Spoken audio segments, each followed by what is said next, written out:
사도행전 4장 15절부터 31절까지의 말씀입니다. 신약성경 192쪽에 있습니다. 우리 사도행전 4장 13절부터 우리 하나님의 말씀을 함께 읽고 마지막 절은 함께 한 목소리로 봉독하도록 하겠습니다. 그들이 베드로와 요한이 담대하게 말함을 보고 그들을 본래 학문 없는 범인으로 알았다가 이상히 여기며 또 전에 예수와 함께 있던 줄도 알고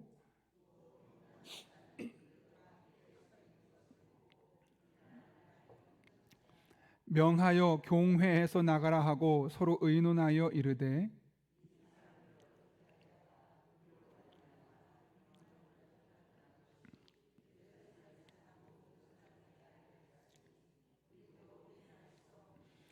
이것이 민간에 더 퍼지지 못하게 그들을 위협하여 이후에는 이 이름으로 아무에게도 말하지 말게 하자 하고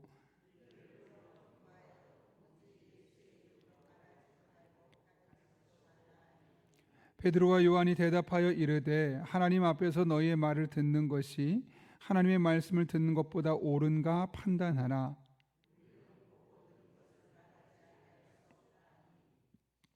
관리들이 백성들 때문에 그들을 어떻게 처벌할지 방법을 찾지 못하고 다시 위협하여 놓아 주었으니 이는 모든 사람이 그 된 일을 보고 하나님께 영광을 돌림이라. 사도들이 노임에 그 동료에게 가서 제사장들과 장로들의 말을 다 알리니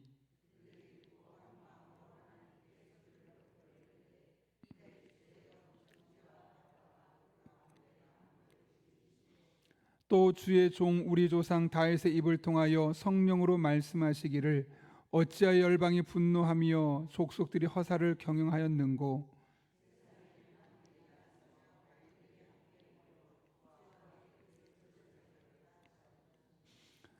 과연 헤롯과 본디오 빌라도는 이방인과 이스라엘 백성과 합사하여 하나님께서 기름 부으신 거룩한 종 예수를 거슬러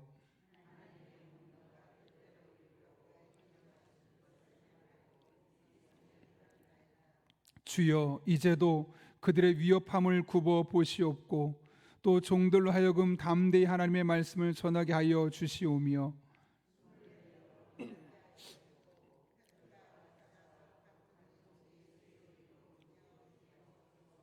같이 읽습니다. 빌기를 다음에 모인 곳이 진동하더니 무리가 다 성령이 충만하여 담대히 하나님의 말씀을 전하니라. 아멘. 오늘 우리가 읽은 사도행전 4장의 말씀은 우리 잘 알고 있는 3장에 있었던 성전 미문에서 날 때부터 걸을 수 없었던 이에 걷게 되고 또 솔로몬의 행각에서 베드로가 설교를 행한 직후에 그 자리에 있었던 관리들 그리고 장로들과 서기관들의 반응을 기록하고 있습니다. 그런데 그들이 이 베드로의 설교에 대해서 어떻게 반응했습니까? 오늘 13절을 보게 되면 그들이 이상히 여겼다라고 말합니다. 왜 그렇게 되어 있습니까? 그들이 보기에는 본래 학문 없는 범인으로 베드로를 알았던 겁니다. 학문 없는 범인이라는 얘기는 범죄를 저지른 사람이 아니라 평범한 사람이라는 뜻을 갖고 있죠. 그러니까 평생 어부 일만 했었는데 언제 저렇게 똑똑해졌지? 그의 이 메시지를 전하는 능력에 깜짝 놀라게 되었던 것이죠. 또 한 가지 반응은 14절입니다. 비난할 말이 없는지라 라고 말합니다. 왜 그렇습니까? 병 나은 사람이 그들과 함께 있는 것을 보았기 때문에요. 누가 봐도 증거가 분명히 있기 때문에 그것에 대해서 비난할 말이 없는 겁니다. 또 한 가지가 있죠. 바로 16절인데 15절을 보면 서로 의논합니다. 그 다음에 이렇게 표현하죠. 우리도 부인할 수 없는지라 라고 말합니다. 부인할 수 없다는 얘기는 뭘까요? 그들이 모두 만장일치로 의견의 합치를 보았다는 것이죠. 왜냐하면 너무나 명백한 진실이었기 때문에 그렇습니다.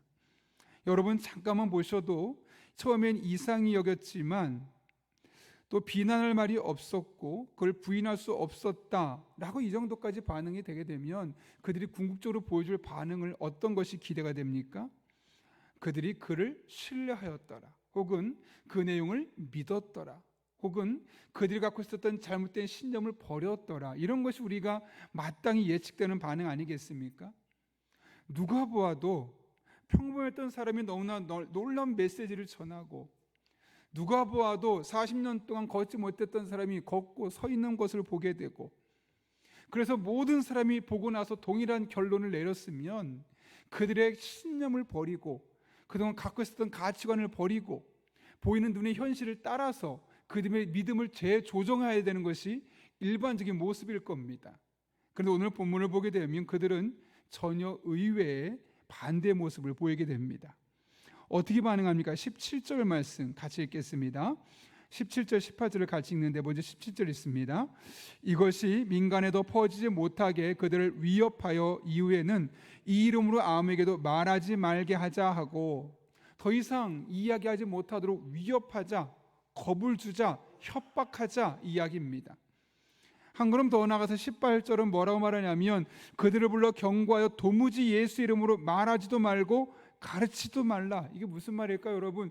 예수 이름으로 말했을 때, 예수 이름으로 가르쳤을 때 이런 놀라운 일들이 일어나니까 그 예수 이름의 능력이 나타나지 못하도록 아예 입을 봉쇄해버리자.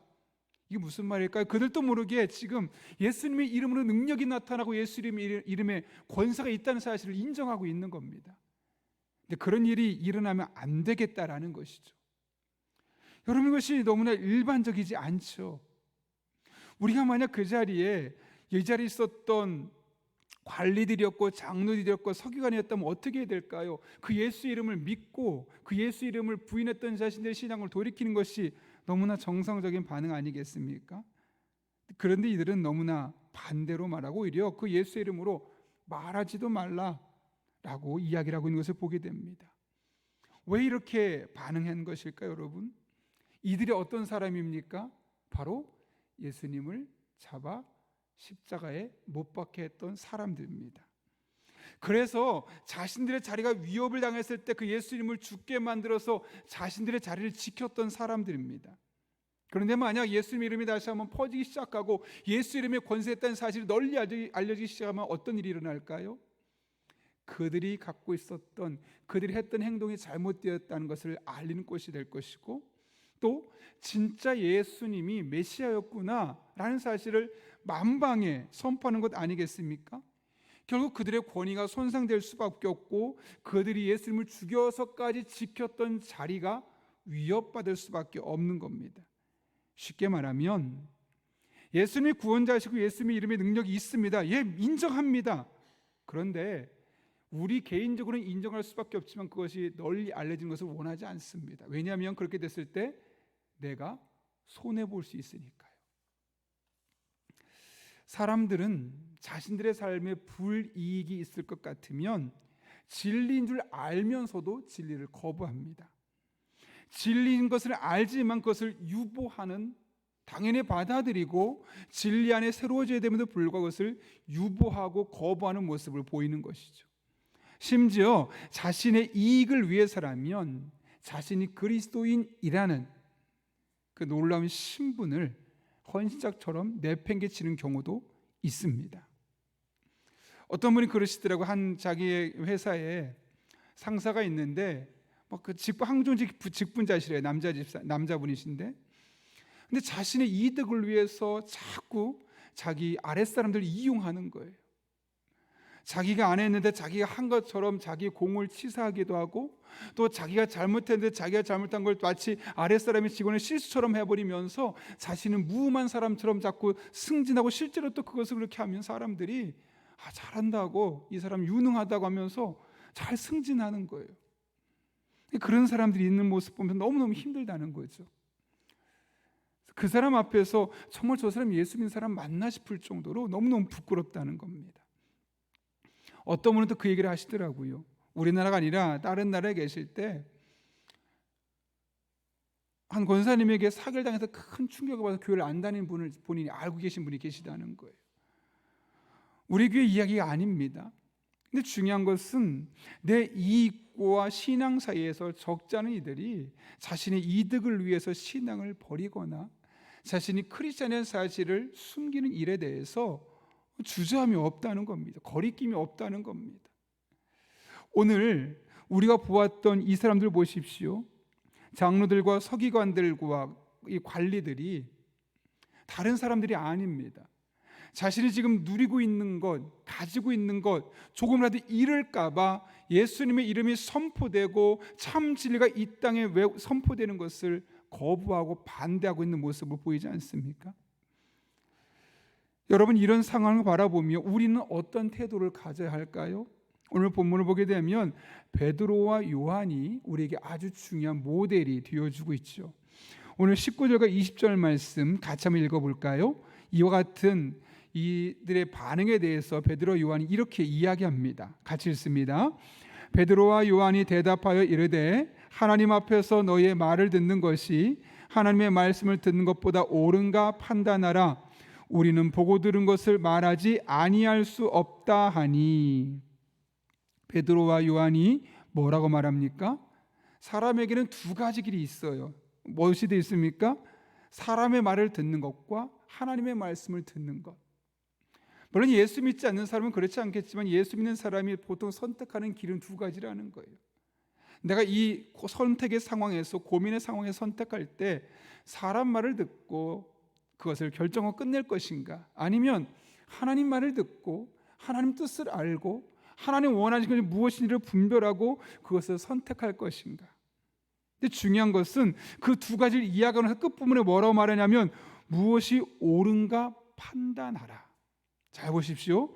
무엇이 이득이 되는가를 놓고 판단하라고 말하지 않습니다. 무엇이 옳은가, 옳구냐 그렇지 않으냐, 다시 말하면 옳은 것을 선택하라는 것이고, 그것은 다른 말로 하면 내가 원하는 것, 당장 내게 이득이 되고 내가 손해보지 않는 것보다는 조금 손해가 될 수 있고 조금 내게 이익이 줄어들 수는 있겠지만 하나님이 원하시는 것, 하나님의 말씀, 하나님의 뜻대로 되는 것을 선택할 것을 우리에게 이야기하고 있는 것이죠. 오해하지 마십시오. 내가 원하는 것 아예 다 포기해야 된다, 우리는 하나도 내게 이득을 없이 살아야 된다라고 말하는 것이 아닙니다.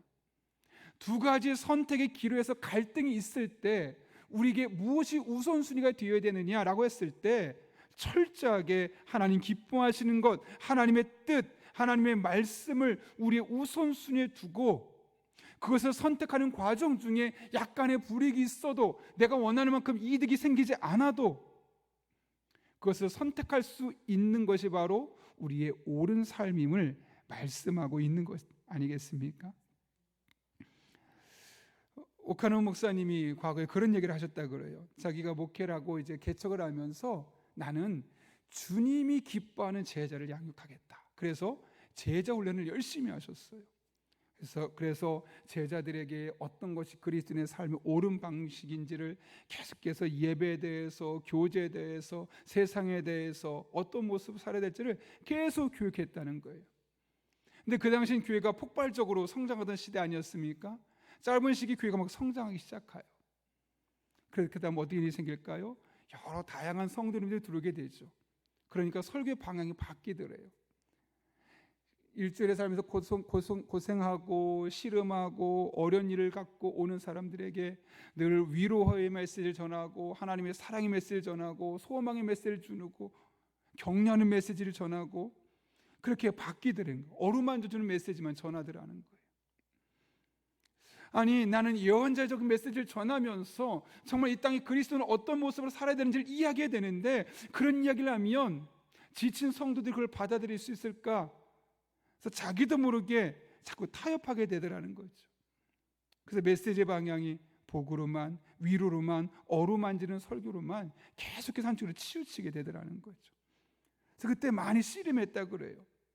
하나님, 제가 때로는 위로하고 때로는 어루만져주고 격려하는 메시지, 소망의 메시지를 전해야 되겠지만 때로는 정말 그리스도인이 어떤 모습으로 살아야 되는지를 정확하게, 명확하게 사람 눈치 보지 않고 전할 수 있게 해달라고 늘 그렇게 기도하며 그런 마음으로 메시지를 전했다는 이야기를 제가 언젠가 책을 통해 보았던 기억이 있습니다. 사실 저 또한 동일한 고민을 늘 합니다. 이런 이야기를 해야 될까 말아야 될까? 누가 봐도 이것은 아닌데, 그러나 그리스도는 이런 삶을 살아야 되는데 그런 이야기를 했을 때 상처받고 교회를 떠나게 되어서 우리 교회만 떠나면 상관없겠지만 믿음을 아예 떠나버린다면 어떤 일이 생길까? 그래서 저도 모르게 타협하게 되는 경우도 있어요. 이 순간 하나님을 기쁘시게 하는 메시지인가, 사람에게 유익을 주는 메시지인가 고민하면서 타협할 때도 있고, 또 어떤 때는 제가 누릴 수 있는 유익들을 포기하고 싶지 않아서 해야 될 이야기를 안 할 때도 있어요. 혹시 내가 이렇게 해서 교회 안에 문제가 생긴다면, 괜히 쓸데없이 문제 만들어서 갈등하고 고민이 생겨서 교회가 시끄러워지고 나도 또 교회를 또 떠나게 되는 일이 생긴다면 굳이 내가 그런 이야기를 해야 될 필요가 있을까? 그 이면은 무엇이 있겠습니까? 나의 이득이죠. 나의 유익이죠. 그런 인간적인 본능이 계속 지배하고 늘 씨름하고 싸우는 것 같아요. 근데 오늘 베드로와 요한이 분명하게 말했죠. 위협했어요. 위협이란 게 뭘까요? 너네 그럼 감옥에 갇힌다? 너희 그러면 죽을 수도 있다? 그런데 그들이 어떻게 합니까? 너희 말을 듣는 것이 하나님의 말씀을 듣는 것보다 옳은가 판단해 봐라. 우리는 보고 들은 것을 말하지 아니할 수 없다. 이중부정으로 강조하고 있는 거죠. 여러분은 어떻습니까? 매 순간 선택의 기로가 있을 때 이득과 혹은 손해보지 않는 것과 하나님의 뜻을 따라 살아가는 것 사이에서 치열한 갈등이 있을 때 물론 늘 싸우겠죠. 어떤 것이 더 자주 승리를 선포하고 있습니까? 여러분의 삶에. 여러분, 쉽지는 않습니다. 그러나 우리의 지향점은 너무나 분명합니다. 하나님의 뜻을 구하는 겁니다. 하나님의 기뻐하신 것을 찾는 겁니다. 하나님의 말씀이 우리들의 삶의 우선순위가 되는 겁니다. 그리고 비록 손해볼 것처럼 보여도 그곳에 순종하는 겁니다. 그러면 지금 당장은 손해보는 것처럼 보이고 지금 당장은 아무런 유익이 없어 보이는 것처럼 보이지만 그 결론을 보게 되면 또 다른 하나님의 예비하심과 만져주심을 보시게 되는 것이죠. 대표적인 예가 모리아 산에서 아들을 번제물로 드리라 말씀하셨던 하나님의 명령 아니겠습니까? 누가 봐도 그 사랑 속에서 수많은 사람들이 이야기를 듣는다면 그 내면의 이야기의 길을 초점을 맞췄다면 무엇이었을까요? 하나님께 거부하고 이 아이를 데리고 도망치는 거였겠죠.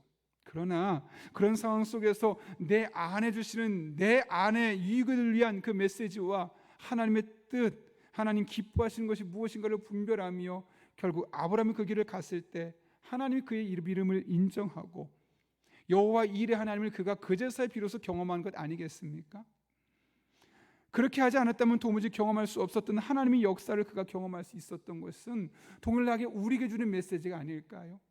우리 내면에 듣고 싶은 소리가 있고 우리 내면이 원하는 것이 있습니다. 그런데 하나님이 정말 원하는 것과 정반대 길을 선택해야 될 때가 있습니다.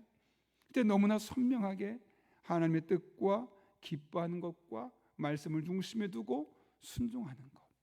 그럴 때 우리들의 삶을 위해 예비하신 하나님의 또 다른 은혜가 반드시 우리들의 삶에 예비되어 있음을 발견하게 될 것입니다. 오늘 하루도 이와 같은 하나님의 뜻을 구하며 기뻐하는 삶을 따라 살아가는 저 여러분 될 수 있기를 바랍니다. 지금 당장은 이득을 잃는 것처럼 보이고 손해 보는 것처럼 보여도 그것이 우리가 선택해야 될 길이고 그걸 끝에는 하나님의 또 다른 예비하심이 반드시 예비되어 있을 것입니다. 이런 은혜가 저 여러분의 삶 가운데 날마다 경험될 수 있기를 예수님의 이름으로 축원합니다. 우리 함께 기도하겠습니다. 거룩하신 아버지 하나님, 오늘 우리를 불러주시고 하나님 앞에 나와 함께 말씀을 붙들고 기도할 수 있게 하신 은혜 진심으로 감사를 드립니다. 오늘 말씀을 기억합니다. 우리 한 사람 한 사람의 마음속에 내가 원하는 것, 내게 이득이 되는 것이 우선순위가 아니라 하나님 뜻, 하나님 말씀, 하나님 기뻐하는 것에 과감하게 순종하고 담대히 순종할 수 있는 믿음의 사람들 되게 하여 주옵소서. 그리고 그걸 끝에는 하나님의 인도하심과 예비하심과 축복이 있음을 경험하고 우리 입술을 간증하며 살아갈 수 있는 복된 삶 되게 하여 주옵소서. 예수님의 이름으로 기도하옵나이다. 아멘. 우리 다 함께 주님께서 가르쳐준 기도하겠습니다. 하늘에 계신 우리 아버지, 아버지의 이름을 거룩하게 하시며 아버지의 나라가 오게 하시며 아버지의 뜻이 하늘에서와 같이 땅에서도 이루어지게 하소서. 오늘 우리에게 일용할 양식을 주시고 우리가 우리에게 잘못한 사람을 용서하여 준 것 같이 우리 죄를 용서하여 주시고 우리를 시험에 빠지지 않게 하시고 악에서 구하소서. 나라와 권능과 영광이 영원히 아버지의 것입니다. 아멘. 오늘 이 시간 함께 기도하실 때 오늘 말씀을 기억하며 기도합니다. 우리 한 사람 한 사람의 삶에 이 내 생각과 내 본능과 이득이 우선순위가 아니라 철저하게 하나님의 뜻, 하나님의 마음, 하나님의 말씀, 이것이 우선순위가 되게 도와주시고 그 길을 선택할 때 순종할 수 있는 지혜와 용기를 주시며 마침내 그 길 끝에 예비하신 하나님의 은혜를 풍성히 경험하고 간증하는 복된 인생 될 수 있게 해달라고, 그렇게 아브라함 같은 인생을 살아갈 수 있게 해달라고 기도합니다. 한 걸음 나아가 오늘도 성령으로 충만하게 인도해 주셔서 마땅히 기도할 바를 알게 하여 주시고 그렇게 모든 것을 합력해 선을 이루신 하나님의 은혜가 우리들의 삶 가운데 충만하게 임할 수 있게 해달라고, 또한 우리 가정을 위해 기도합니다. 우리 가정에 믿지 않는 가족들이 있습니다. 그 믿지 않는 가족들의 마음의 문을 활짝 열어주시고 모두가 복음으로 하나 되는 놀라운 은혜가 있게 해달라고 교회를 위해 기도합니다. 오늘 또 복음을 전하기 위해 애쓰고 수고하는 수요 전도대원들의 사역의 현장과 또 개인의 삶 가운데 은혜를 베풀어 주셔서 마음껏 사명 감당하게 도와주시고 그들의 가정에 하나님의 은혜와 축복이 임할 수 있게 해달라고 기도합니다. 또한 오늘 저녁에 있을 수요 기도회 하나님의 은혜가 임하게 도와주시고 그 기도회를 통해 하나님의 살아계심을 경험할 수 있는 놀라운 은총이 있게 해달라고, 또 이 나라 이 민족을 위해 기도하되 하나님 앞에 이 땅에 하나님의 공평과 정의가 흐르게 도와주시고 정치, 경제, 사회, 문화가 하나님의 뜻 가운데 선하게 세워질 수 있게 해달라고, 또한 여러분이 가져온 기도 제목과 여러분의 기도가 필요한 분들을 위해서 주님의 도우심을 간구하며 이 시간 함께 간절히 기도하겠습니다. 거룩하신 아버지 하나님, 오늘도 하나님의 은혜를 삼아며 능력과 지혜와 인도하심을 삼아며 간절한 마음을 기도하며 나아갑니다. 오늘도 성령으로 충만하게 인도하여 주셔서 마땅히 기도할 바를 알게 해주시고 특별히 그런 가운데 모든 것을 합력해 선을 이루신 하나님의 은혜가 우리들의 삶 가운데 온전히 임하실 수 있도록 주님 인도하여 주옵소서. 기도하는 우리에게 기도의 문을 열어주시옵소서. 그래서 하나님 아버지, 우리가 무엇을 기도해야 할지, 어떻게 기도해야 할지, 얼마나 기도해야 할지, 어떤 마음으로 기도해야 될지 하나님께 진작에 묻는 이들 되게 도와주시고 그렇게 물으며 기도하며 나갈 때 하나님의 놀라운 은혜와 능력이 우리들의 삶 가운데 온전히 경험될 수 있도록 주님 인도하여 주옵소서.